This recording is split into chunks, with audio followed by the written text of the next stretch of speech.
episode sebelumnya.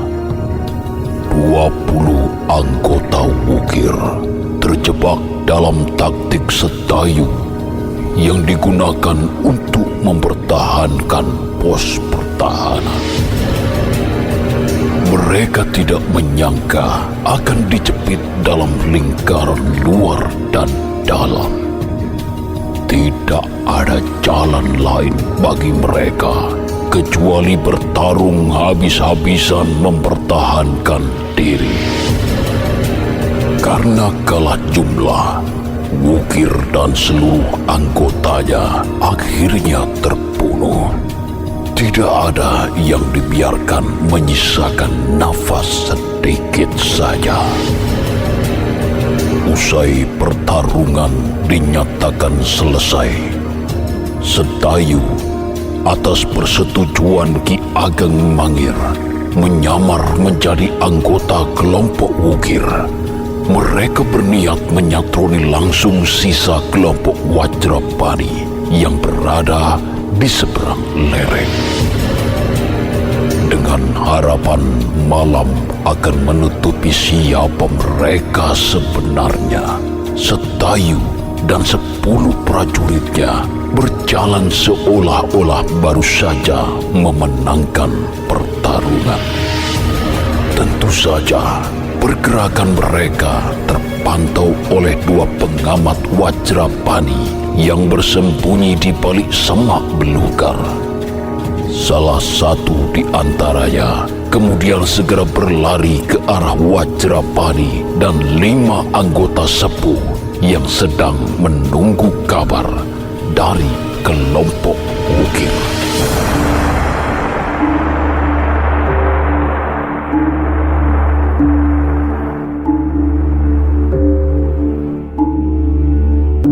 Bagaimana Jaladri? Ada kabar apa sehingga kamu datang tergesa? Saya menangkap gerakan sejumlah orang yang bergerak mendatangi tempat kita, Kakang. Apakah kamu berhasil mengetahui siapa mereka dan jumlahnya berapa orang? Saya kesulitan melihatnya, Kakang. Masih terlalu jauh dari jangkauan mata dan terlalu gelap. Meski demikian, bukankah kamu seharusnya bisa membaca gelagat gerakannya? Tentu saja, Kakang. Mereka berjalan biasa saja, jauh dari sikap waspada. Tidak ada tanda-tanda mencurigakan sama sekali. Jangan-jangan itu kelompok Wukir, Jaladri.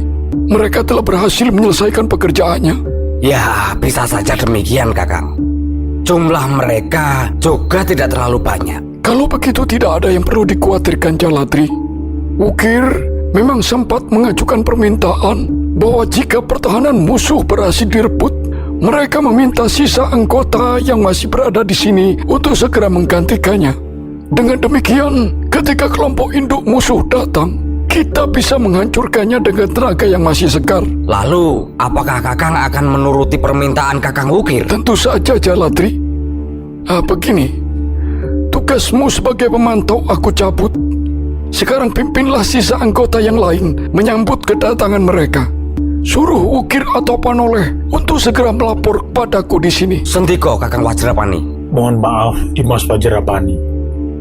Izinkan saya dan Dimas Agni menyertai kelompok Jaladri. Seperti yang kita dengar sebelumnya, kelompok induk Mangir terdiri dari para pengagem. Jaladri tentu butuh orang-orang seperti kami berdua. Kakang Bumi berkehendak demikian. Benar, Dimas Wajrapani. Saya memang tidak tahu seperti apa kemampuan para pengagem itu. Tapi tentu saja mereka tidak bisa dianggap remeh.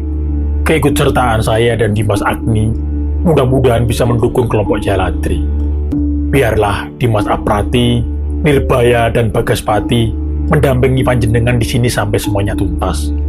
Baiklah, jika demikian keinginan Kakang Bumi. Berhati-hatilah, Kakang.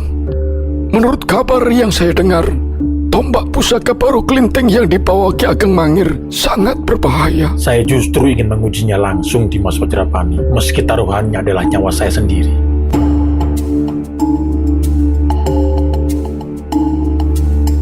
Setelah ketiganya undur diri dari hadapan Wajrapani, Jaladri segera mengumpulkan seluruh anggota Ulo Putih yang tersisa Kebanyakan dari mereka adalah para petarung yang memiliki kemampuan di atas kelompok yang dipimpin oleh Wukir. Percaya diri mereka menjadi begitu tinggi setelah mengetahui penjelasan Jalatri bahwa Wukir dan anggota lainnya telah berhasil menguasai wilayah seberang lereng. Dengan penuh semangat, mereka bersiap menggantikan tugas Wukir dan anggotanya, bersiap menunggu di balik semak belukar.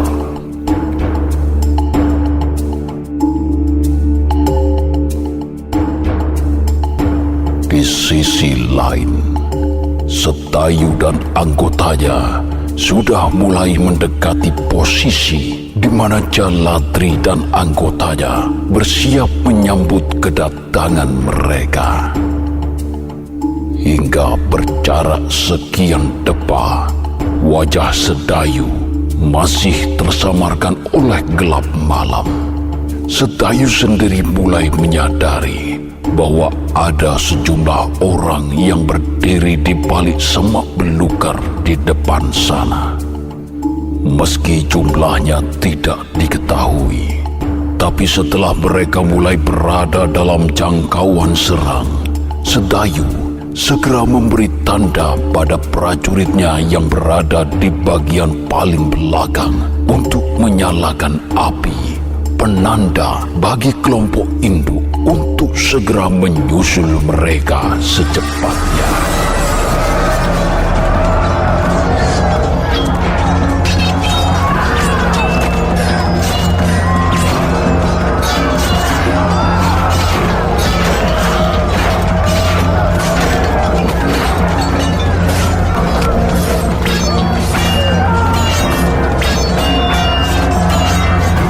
Jalatri dan anggotanya terkejut mengetahui rombongan yang ditunggunya tiba-tiba saja menyerbu ke arah mereka.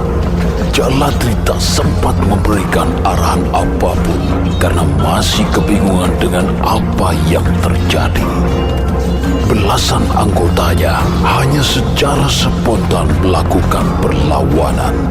Tidak ada yang menyangka mereka akan tertipu dengan cara seperti itu.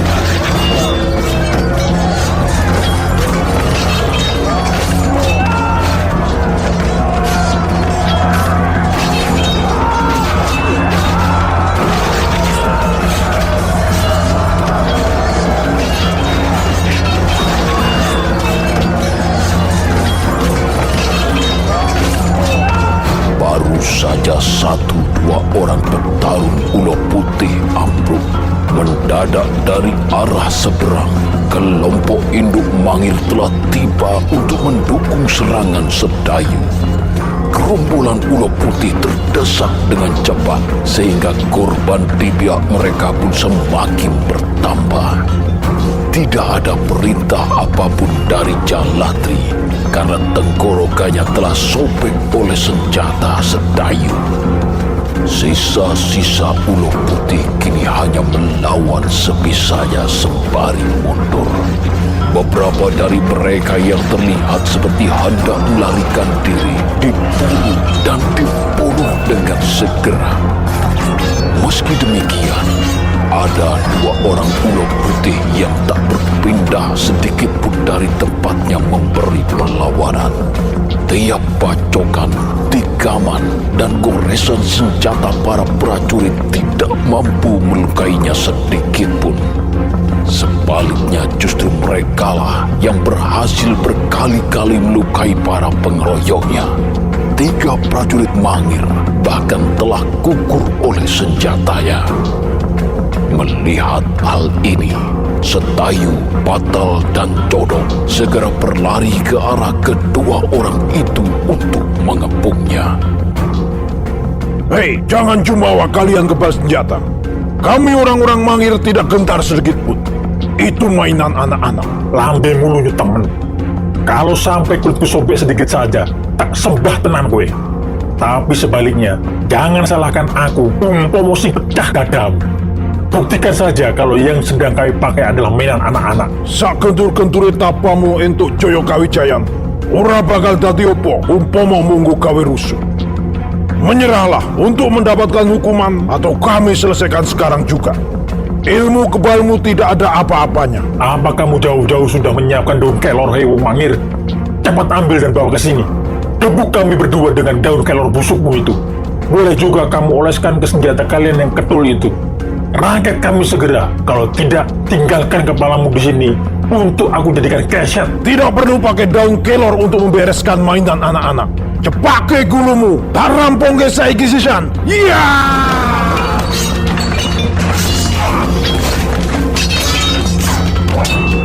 Sedayu, Batal dan Jodok segera menyerang Agni dan Bumi, dua anggota sepuh Ulo Putih yang dikdaya itu.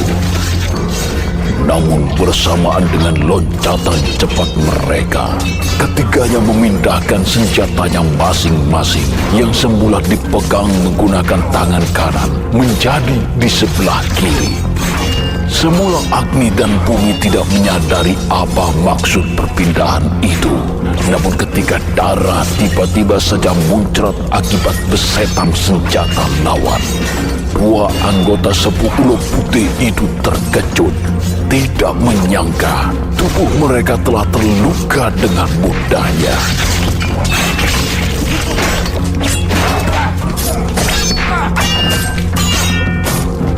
Agni dan Bumi kini hanya bisa mengandalkan kemampuannya bertarung semata. Ilmu kebalnya sama sekali tak mampu membendung serangan lawan yang menggunakan tangan kirinya. Tidak membutuhkan waktu lama bagi Sedayu, Batal, dan Jodok untuk merampungkan dua musuh yang sejumlah bagian tubuhnya mulai dedel duel itu. Ketiganya memungkasi pertarungan setelah berhasil membuat Agni dan Bumi ambruk dengan dada jebol. Di saat Sedayu dan Batal beristirahat, Jodok kemudian memerintahkan seorang prajurit untuk membawa Wirosono memeriksa mayat keduanya. Setelah mendapatkan jawaban, Jodok menghadap kembali pada Sedayu untuk melaporkan hasil pemeriksaan itu.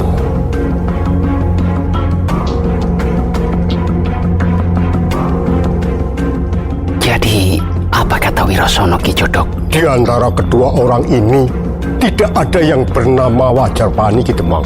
Keduanya anggota sepuh Ulo Putih pendamping Wajarpani. Itu artinya Wajarpani masih bebas berkeliaran bersama 3 orang pendampingnya. Baiklah, kalau begitu segera perintahkan Ki Batal dan para prajurit untuk segera mencarinya. Ingatkan para prajurit bahwa jika bertemu dengan orang yang punya kesaktian seperti ini, cukup serang mereka menggunakan tangan kiri. Ilmu kebal yang mereka gunakan menantang apa yang seharusnya. Jadi bunuh mereka menggunakan yang tidak seharusnya juga. Jangan ragu saat menyerang orang-orang seperti ini. Sediko dawuh Ki Demang. Mendapat perintah dari Demang Sedayu, Jodok segera mempersiapkan 15 prajuritnya untuk melakukan pencarian dengan segera. Namun baru saja mereka bersiap meninggalkan tempat itu, tiba-tiba saja Jodok dan para prajuritnya seperti diterjang angin besar. Mereka terlempar seperti daun-daun kering begitu saja. Belum sempat menyadari apa yang terjadi, 4 orang berpakaian putih-putih meloncat secara bersamaan dari balik pepohonan. Mereka adalah Wajrapani didampingi 3 orang anggota sepuh. Para pendamping Wajrapani itu langsung merapal japa mantra, lalu mengarahkan kedua telapak tangannya ke semua orang yang ada di tempat itu. Mendadak kabut muncul dan seperti berkumpul di tempat itu. Bersamaan dengan itu pula 3 sosok tinggi besar berkulit hitam legam mewujud di hadapan mereka. berkelebat cepat ke arah rombongan Mangir. Batal, Jodok, Sedayu, dan hampir seluruh prajurit langsung limbung dan berkelojotan di tanah, seakan nyawanya mau lepas. Panda hampir saja terjatuh juga jika saja Ki Ageng Mangir tidak segera menepuk pundaknya 3 kali. Melihat keadaan yang berubah begitu berbahaya, Ki Ageng Mangir meloncat ke arah 3 orang berpakaian putih-putih itu. Kain mori pembungkus tombak pusaka baru kelinting diloloskan segera, sementara ujung bawah tombak diketrukkan 3 kali ke tanah. Seketika itu juga cahaya terang menyilaukan terpancar dari mata tombak, sehingga suasana menjadi begitu terang benderang. Kabut yang menggumpal lenyap bak tersedot dengan kuat, sementara 3 sosok hitam yang sebelumnya berkelebat keluar masuk ke dalam tubuh rombongan Mangir terbakar hingga menyerupai abu. 3 sesepuh ulo putih terpental. Ilmu gaib yang dimilikinya hilang meski berkali-kali japa mantra didengungkan. Bersamaan dengan itu pula, seluruh prajurit Mangir pulih seketika dan bersiaga dengan segera. Setelah mengetahui 3 sesepuh ulo putih melarikan diri, sebagian besar prajurit memburunya lalu membantainya tanpa belas kasihan sama sekali. Melihat keadaan demikian cepat berbalik, Wajrapani tak bisa berbuat apa-apa. Dia memilih menyerah dalam kepungan para prajurit Mangir. Sedayu kemudian memutuskan untuk menghukum mati Wajrapani saat itu juga. Hanya saja dia terkejut. Wajrapani tak mati-mati juga, meski telah dibacok menggunakan tangan kiri dan bebatuan.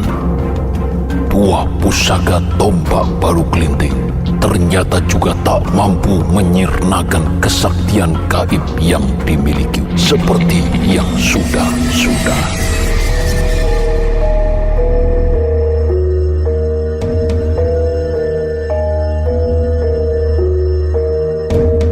Kesaktian apa yang dimiliki orang ini, Ki Temang? Meski dibacok senjata menggunakan tangan kiri maupun menggunakan batu, tubuhnya tidak apa-apa. Kita kesulitan memberinya hukuman mati.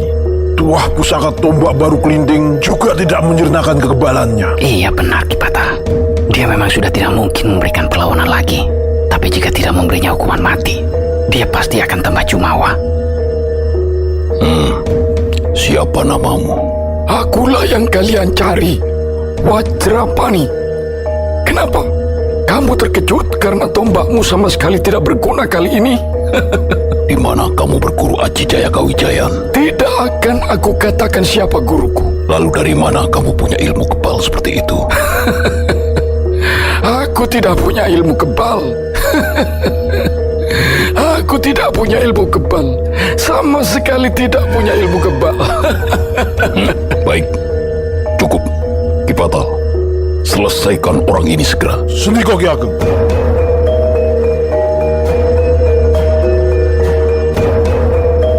Meski sedikit ragu, Patal kembali mengayunkan golok yang dipegangnya ke leher Wajrapani. Saat itu juga semua orang terkejut. Leher Wajrapani lepas dengan mudahnya. Rupanya, pertanyaan Ki Ageng Mangir adalah kunci kelemahannya. Saat ditanya dari mana ilmu yang dimilikinya, Wajrapani sesungguhnya ingin berbohong dengan mengatakan tidak punya ilmu kebal. Namun justru dengan mengatakan itu, tawarlah seketika kesaktiannya sehingga bisa dengan mudah dihukum mati oleh Patal.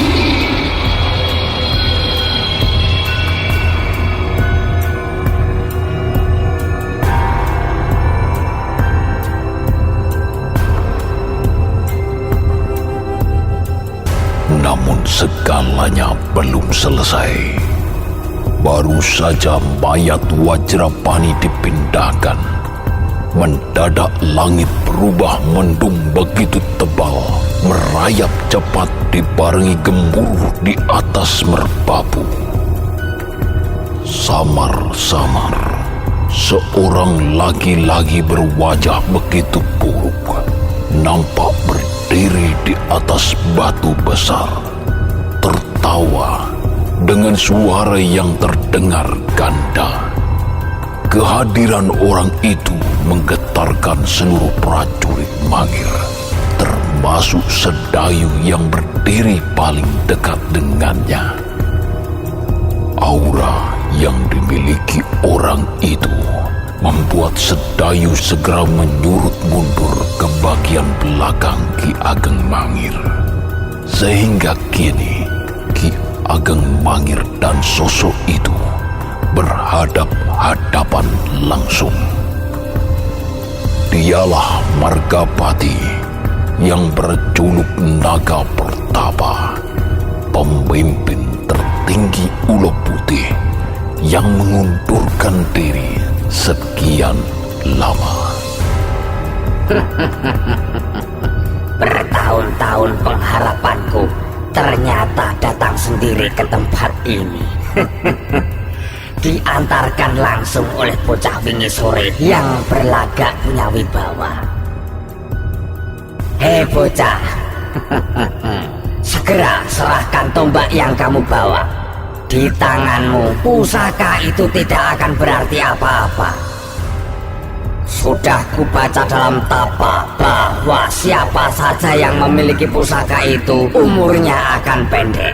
Demikian juga kamu bocah. Berikan tombak itu dan jadilah kawuloku. Umurmu akan panjang dan nasibmu akan segera berubah. Pusaka itu hanya akan luar biasa jika di tangan orang-orang yang mumpuni sepertiku. Kesaktian dalam diriku dan kesaktian dalam pusaka itu akan menjadikan aku setengah dewata dan memerintah tanah Jawa. Lucu sekali kata-katamu. Setengah dewata. Kamu dan gerombolanmu hanya iblis yang berlindung di balik pakaian serba putih. Di mana kalian muncul, di situ kerusakan terjadi. Rakyat kecil yang tidak tahu apa-apa jadi korban dari ilmu dan pengetahuan sesat yang kamu rasukkan. Menyerahlah Margapati, terimalah hukumanmu karena telah menebarkan masalah dan korban yang sudah tidak terhitung lagi. Baru kali ini aku mendengar ada bocah wingi sore nuturi seenak udele dewe. Dayamu rasa piro, tapi omonganmu sundul langit. Bocah, aku tidak mau mengorbankan para cecunguk bawaanmu. Aku juga tidak mau berurusan denganmu. Itu menghabiskan waktuku. Jadi, jika kamu tidak mau menyerahkan pusaka itu, lepaskan saja apa yang bersemayam di dalamnya. Biar leluhurmu dan leluhurku saling bertemu.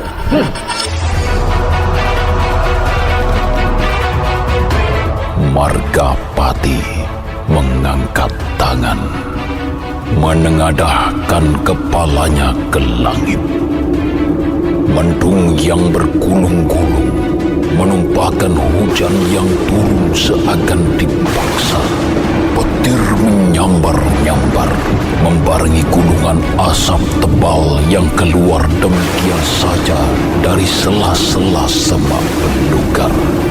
Ki Ageng Mangir bersiaga. Seusai merapal mantra, mata tombaknya kembali bersinar menyilaukan mata siapapun juga. Tempat mereka bertambah awut-awutan seakan tertimpa bencana. Pohon-pohon roboh, sementara semak belukar tercerabut begitu saja dari tanah. Melihat hal ini, Demang Panda kemudian meminta seluruh prajurit untuk segera menyingkir dari situ secepatnya. Mereka semua berlari ke selatan, menyeberangi lereng, lalu berlindung di celah-celah bebatuan di pos pertahanan semula. Sementara Patal, Jodok, dan Sedayu memilih hanya menyingkir ke tepi lereng, mengamati apa yang terjadi dari jauh.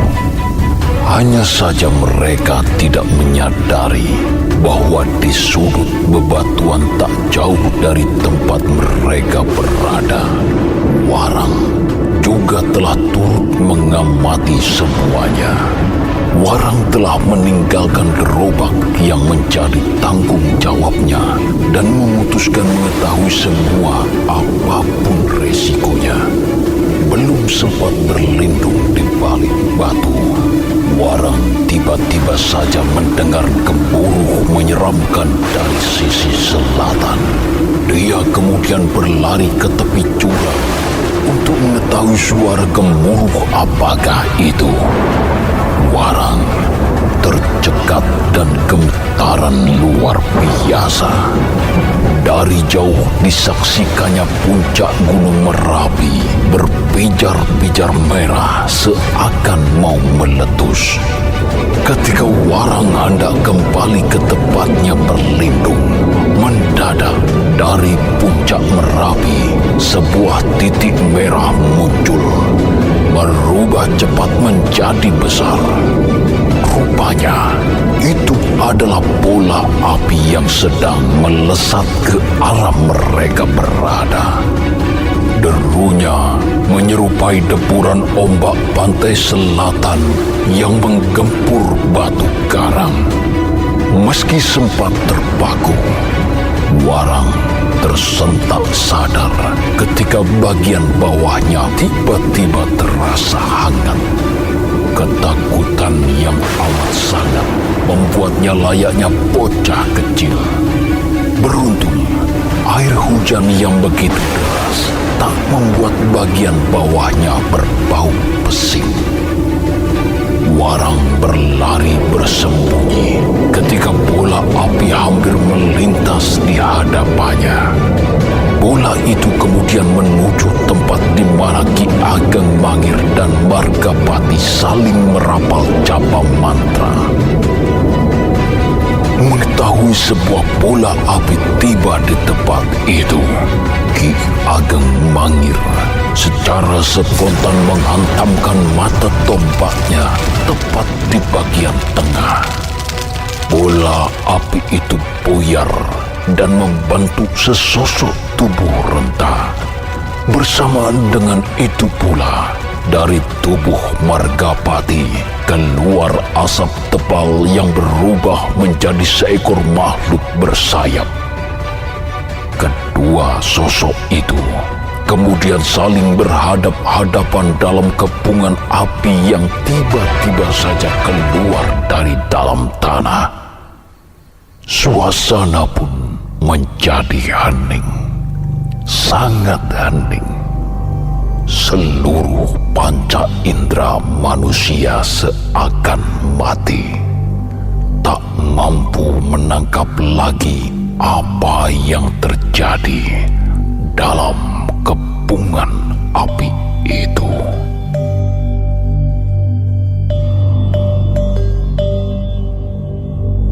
Hai wujud kewan, siapa kamu? Aku berasal dari masa lampau yang jauh lebih tua dari kamu. Mengapa kamu menghalangi langkahku?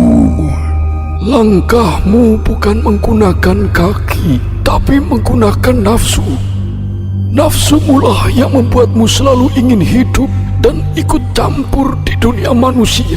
Manusialah yang ingin aku ikut campur, mengundangku hadir dan menjadi bagian dari mereka. Berhentilah bersekongkol dengan manusia yang jiwanya bersedia kamu kerangkeng. Manusia-manusia yang tidak percaya pada keunggulan rohnya sendiri. Apakah kamu tidak menginginkan berada dalam terang? Apakah kamu lupa bahwa Sang Hyang Suksma Kaukas memberi kebebasan pada makhluk-makhluknya untuk memilih berada di mana? Siapa kamu berani menceramahiku? Jangan anggap dengan wujudmu yang seperti itu kamu menjadi merasa yang paling mulia. Ketahuilah, aku juga bisa mengambil wujud sepertimu. Aku sama sekali tidak pernah menganggap diriku yang paling mulia. Apakah kamu lupa bahwa yang paling mulia itu hanyalah Sang Hyang Suksma Kaukas? Tidak ada yang benar-benar buruk dan tidak ada yang benar-benar baik dari seluruh ciptaan yang ada. Menjadi yang paling suci sama saja menyamakan dirinya dengan Sang Hyang Suksma Kaukas itu sendiri. Dia akan menjadi butuh untuk disegani, ditakuti, dan bahkan pada puncaknya menjadi butuh untuk disembah. Wahai wujud kewan, aku juga makhluk sepertimu, tapi aku memilih berada dalam terang. Sekali lagi, berhentilah untuk ikut campur dalam urusan manusia. Jika tidak, terpaksa akan aku hadapi sehebat apapun kamu. Kamu juga ikut campur dalam urusan manusia. Buktinya, kamu berada dalam tombak itu. Tidak, kamu salah. Aku tidak berada dalam tombak itu atau pusaka manapun. Tuah pusaka tombak itu menjadi dikdaya luar biasa karena berturut-turut selalu dipegang oleh manusia yang sudah memiliki kawisesan hebat. Lihatlah mata tombak itu baik-baik. Tidak ada sepercik darah pun yang pernah menempel di sana. Tidak pernah digunakan untuk membunuh. Karena itu, yang muncul adalah keluhuran, keagungan maupun kewibawaan. Selama sekian lama, pusaka itu hanya menjadi sarana pertemuan batin antara waris dan para leluhurnya yang telah berada di alam kelanggengan. Ya, aku melihat hal yang sama. Dia akan menyertai pemiliknya menjadi raja besar tanah Jawa. Ya, ku akui pusaka itu memang luar biasa. Hanya saja pemiliknya tidak akan ada yang berumur panjang. Selain itu, jika tombak itu terpercik darah setetes saja, dia akan segera kembali ke alam yang tak tertangkap indera manusia. Ya, lalu bagaimana sekarang wahai wujud? Apakah kamu tetap akan ikut campur urusan manusia? Baiklah, aku menuruti kemauanmu. Asal jangan halangi aku menagih janji yang diucapkan sendiri oleh manusia yang mengajakku menjadi bagiannya. Jiwanya telah diserahkan dan aku telah memberinya kedikdayaan selama sekian lama. Aku tidak akan menghalangi jika itu adalah janji. Itu adalah urusanmu dengannya. Namun permintaanku tetap sama. Jangan ikut campur lagi dalam urusan manusia. Biarlah apa yang menjadi urusan manusia diselesaikan di antara mereka sendiri.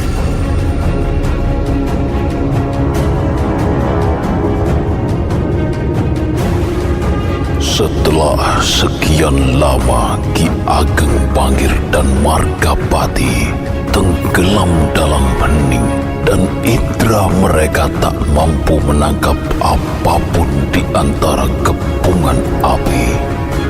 Mereka tiba-tiba saja dikejutkan oleh ledakan besar.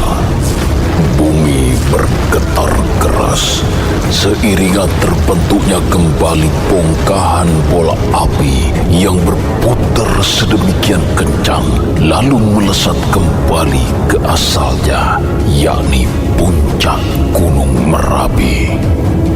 Ki Ageng Mangir yang semula bersila spontan berdiri menggenggam tombaknya, sementara Margapati justru terpental ke belakang saat dadanya serasa dihantam keras oleh sesuatu yang tidak terlihat.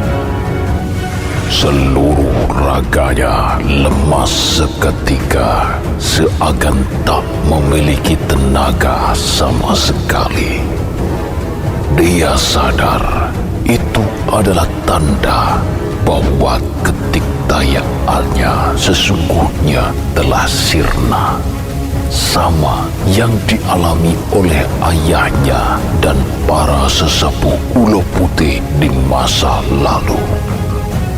Margapati telah mengalami dan menyaksikan sendiri segalanya.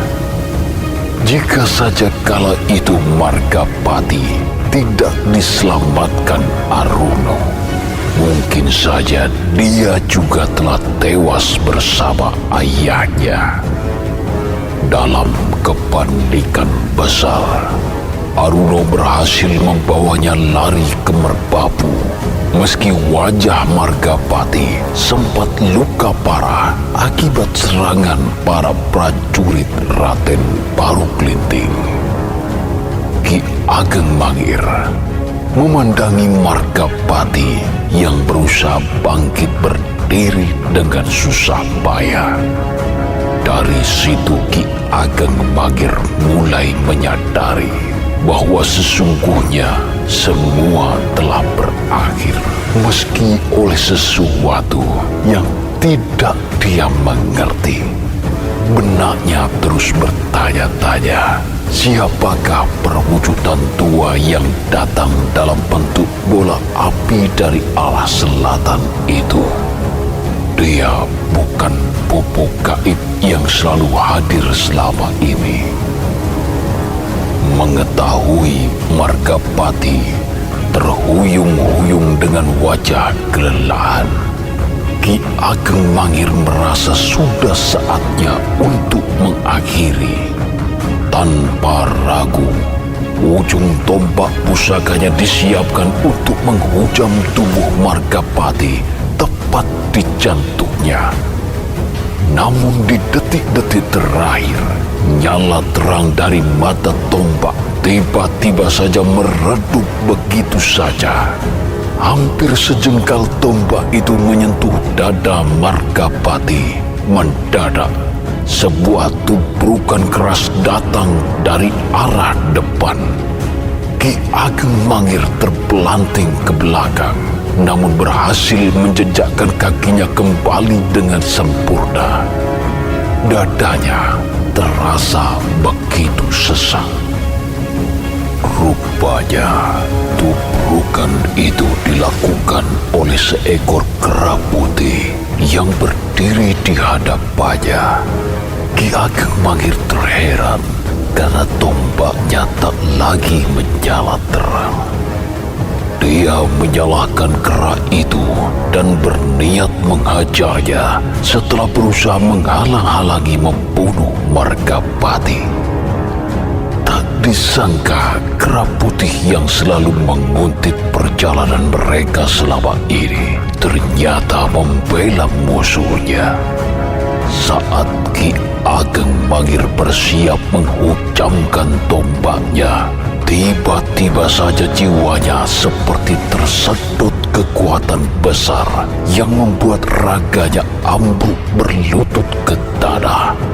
Sukmanya lepas, hingga dia mampu melihat wadaknya sendiri.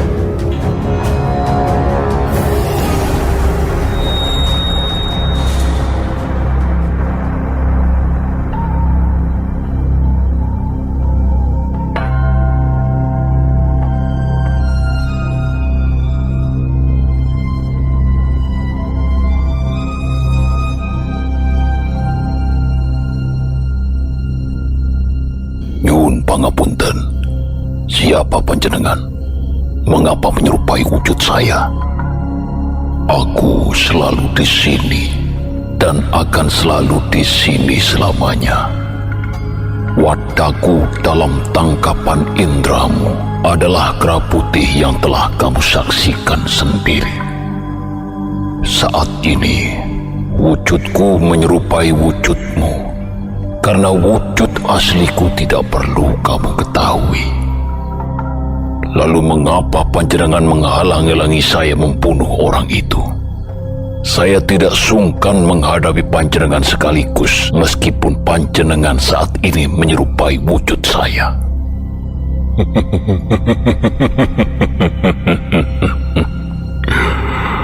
Redakan amarah yang membutakanmu itu, Ger. Aku sama sekali tidak berada di pihaknya. Saat ini, popo luhurmu tidak bisa hadir mendampingi. Kepadakulah, beliau menitipkanmu untuk selalu kuawasi selama di wilayah kekuasaanku ini. Aku di sini mewakili Prabu Kusumo Wicitro dari Mamenang, penguasa seluruh tanah Jawa di masa lampau. Gunung ini dan Gunung Merapi yang semula bernama Gunung Condrogeni berada dalam pengawasanku. Walah, duh. Yang Manon, saya telah bersalah. Nyuwun pangapunten, Bobo. Mohon maaf karena saya telah menuduh panjenengan yang tidak-tidak. Saya sungguh sedang bingung dengan apa yang terjadi saat ini. Saya belum pernah mengalami hal-hal yang demikian aneh. Saya juga tidak mengenal sosok sepuh yang datang menyerupai bola api hingga secara spontan menghantamnya dengan tombak leluhur saya.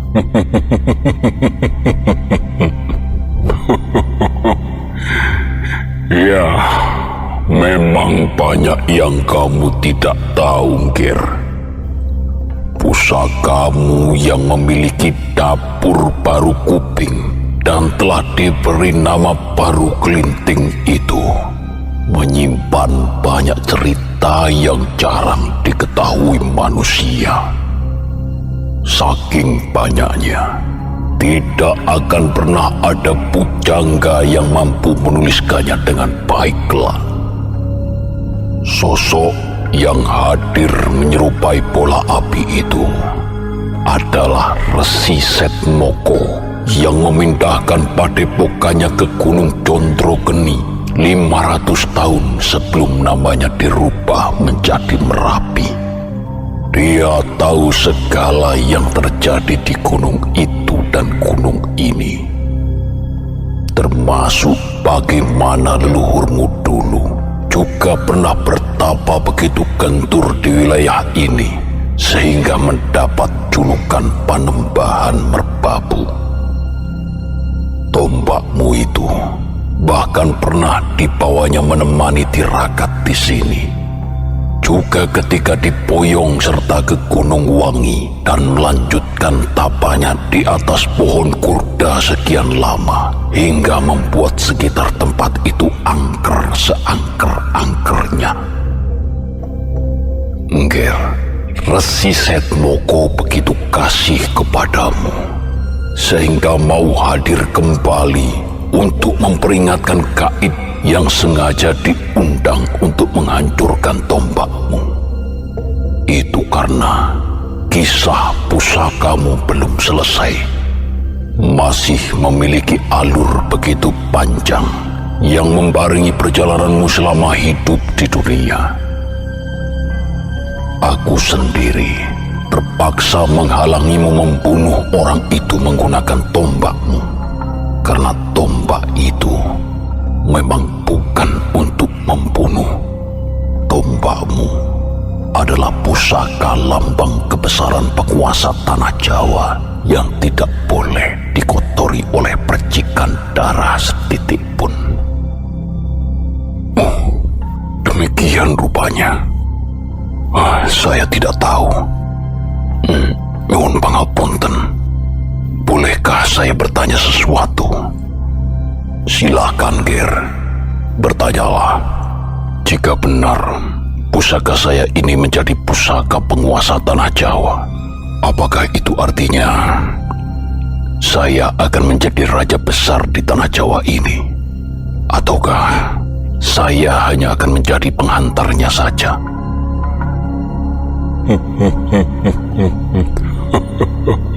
Kamu bertanya pada sesuatu yang tidak mungkin aku jawab, Ger.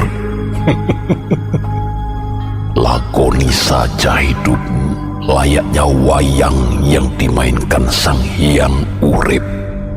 Baiklah, jika memang rahasia itu hanya milik Sang Hyang Urip, saya tidak akan menanyakannya lagi.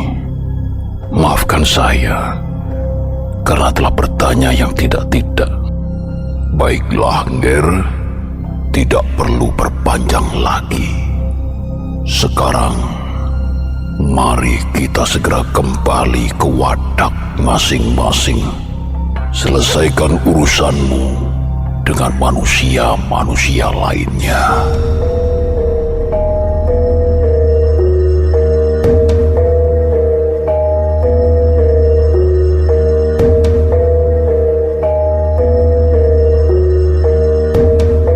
Usai pembicaraan itu, mendadak Ki Ageng Mangir kembali merasakan tersedot dan dihentak dengan kuat.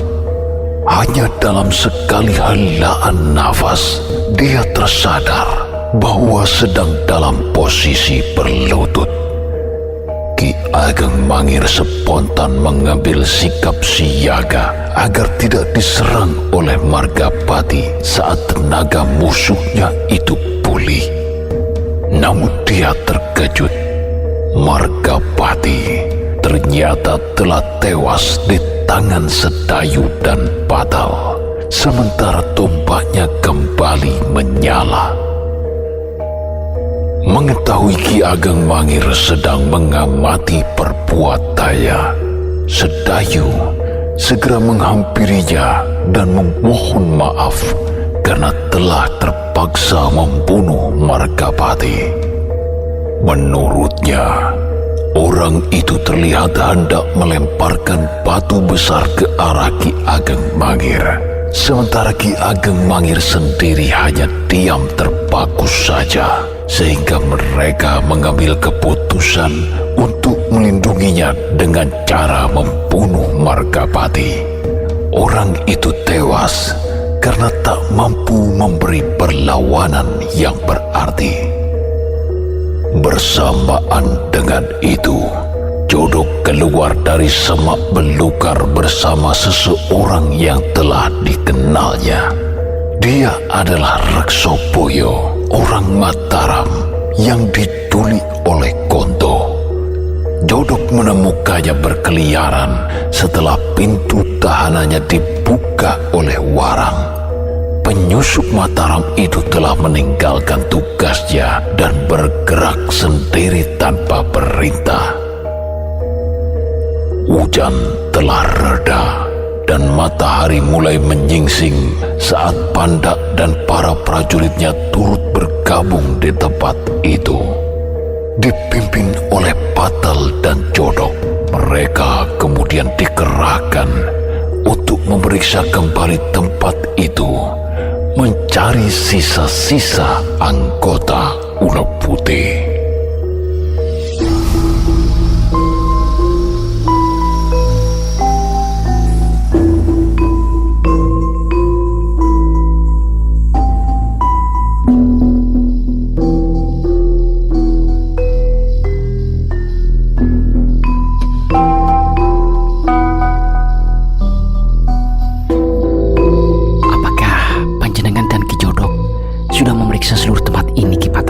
Sudah Ki Demang.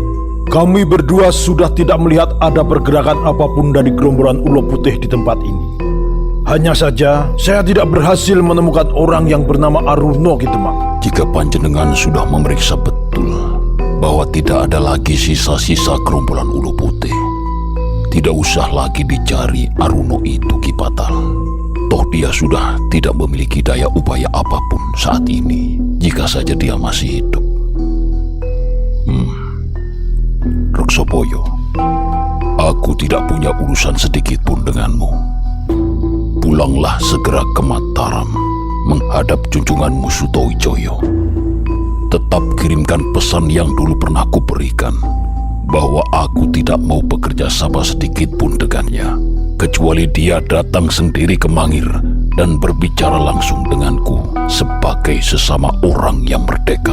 Nyun pangapunten Ki Ageng. Sudah saya mantapkan hati saya untuk tidak kembali ke Mataram. Maksudmu bagaimana, Reksopoyo? Saya ingin mengabdi pada panjenengan, pada Mangir. Sewaktu saya masih berada di tangan orang-orang ulo putih ini, saya pernah berjanji dalam hati saya bahwa siapapun yang bisa membebaskan saya dari mereka, kepada dialah saya ingin mengabdi. Loh, kamu berniat membalelo pada Mataram, Reksopoyo? Saya tidak peduli apapun sebutannya, Ki Ageng. Tapi saya sudah benar-benar memantapkan hati untuk melaksanakan sumpah saya. Ingat, Reksopoyo, kamu adalah seorang pengageng di Mataram. Jabatanmu cukup tinggi. Kamu juga punya keluarga, punya sanak katang di sana. Setiap pengkhianat pasti akan mendapatkan upahnya. Apa kamu tidak khawatir keluargamu lah yang dirangket Sutowijoyo, bahkan dijatuhi hukuman mati? Hal itu akan saya pikirkan nanti, Ki Ageng. Yang pasti, niat saya sudah bulat untuk mengabdi pada panjenengan. Kesetiaan saya siap diuji oleh panjenengan atau siapapun juga pengageng Mangir. Bagaimana menurut panjenengan, Dimas Dayu? Saya agak sulit menerima pengkhianat sebagai abdi Mangir, Ki Ageng. Kesetiaan orang-orang yang seperti ini patut dipertanyakan ke depannya. Kamu dengar sendiri kata-kata pengagengku ini, Reksopoyo. Jika memang demikian, izinkan saya dihukum mati di sini saja, Ki Ageng. Dengan demikian, setidaknya saya tidak melanggar sumpah yang terlanjur saya ucapkan sendiri. Reksopoyo, bagi Mangir, hukuman hanya dijatuhkan pada orang-orang yang melanggar aturan. Aku tentu saja tidak bisa dengan mudahnya menjatuhkan hukuman apapun, karena kamu sama sekali belum menjadi warga atau abdi Mangir. Tapi begini saja, jika kamu memang bersikukuh untuk memenuhi sumpahmu itu, ikutlah ke Mangir bersamaku untuk sementara. Nanti aku akan berbicara lebih lanjut dengan Demang Sedayu tentang nasibmu. Sekarang, bergabunglah dulu dengan sesamamu orang Mataram yang penyamarannya berhasil terbongkar itu. Kamu kenal dia? Saya sudah bertemu dan berbicara dengan Warang, Ki Ageng. Dia adalah anggota Telik Santi Mataram yang ditugaskan oleh Tumenggung Mayang untuk menyelidiki keberadaan saya. Mereka telah menyusup ke Mangir. Namun sayangnya, Warang masih belum mengatakan pada saya di mana mereka membuat titik berkumpul. Ya, bagus jika kamu sudah berbicara dengannya. Panggil orang Mataram itu ke hadapanku saat ini juga. Nyun pangapunten Ki Ageng. Orang Mataram itu sepertinya melarikan diri. Sewaktu saya memeriksa seluruh rombongan, dia tidak ada lagi. Saya sudah perintahkan para prajurit untuk mencarinya, tapi mereka tidak menemukannya. Nyun pangapunten Ki Ageng, menurut saya seharusnya dia sudah dihukum mati dari awal saja.